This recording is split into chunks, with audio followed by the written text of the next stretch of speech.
Hello बच्चों, let's see the question. A body undergoes simple harmonic motion of amplitude 4.25 semi and period 0.2 second. The magnitude of maximum force acting on it 10 Newton.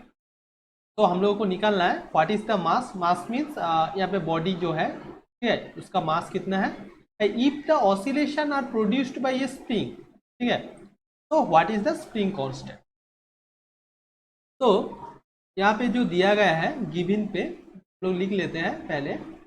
क्या क्या दिया है, एक तो है हमारा एम्पलीट्यूड दिया है 4.25 सेमी. अगर हम लोग इसे मीटर में कन्वर्ट कर लेते हैं 4.25 इंटू 10⁻⁻² मीटर. एंड सेकेंड जो दिया है टाइम पीरियड इज 0.2 सेकेंड.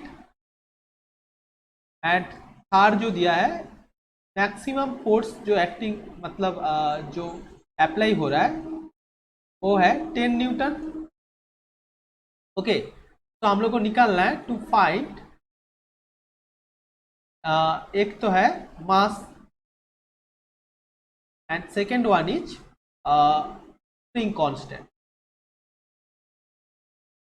ठीक है, तो जो की कॉन्सेप्ट है हमारा, तो ये तो एक सिंपल हार्मोनिक मोशन है. तो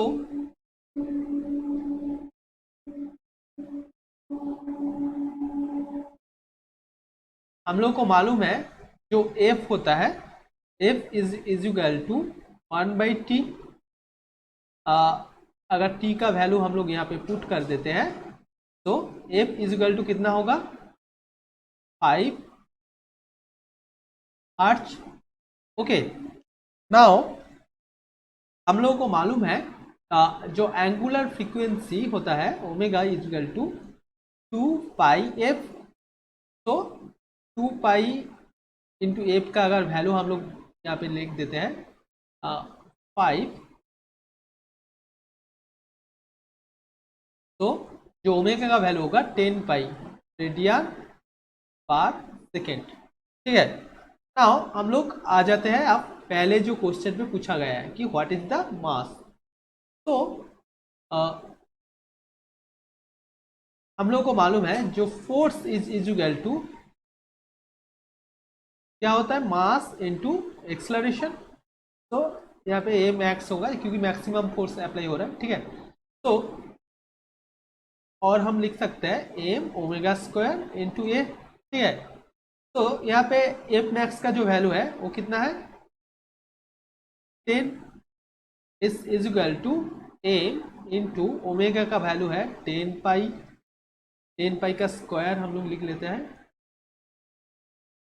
10π इंटू एम्पलीट्यूड जो है इंटू 4.25 इंटू 10⁻⁻². ओके, तो मास जो होगा और मास इज इक्वल टू हमारा जो आएगा 0.238 kg.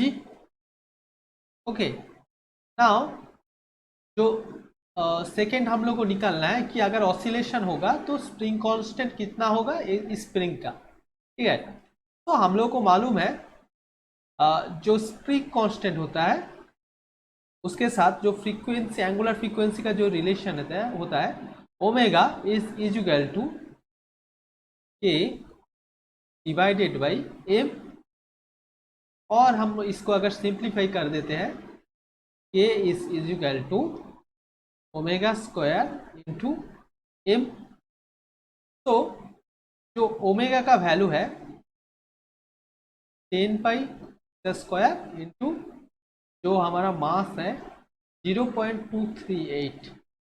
तो अगर हम लोग यहाँ से कैलकुलेशन कर लेते हैं तो हमारा के का जो वैल्यू आएगा वो कितना आएगा 234 इंटू 89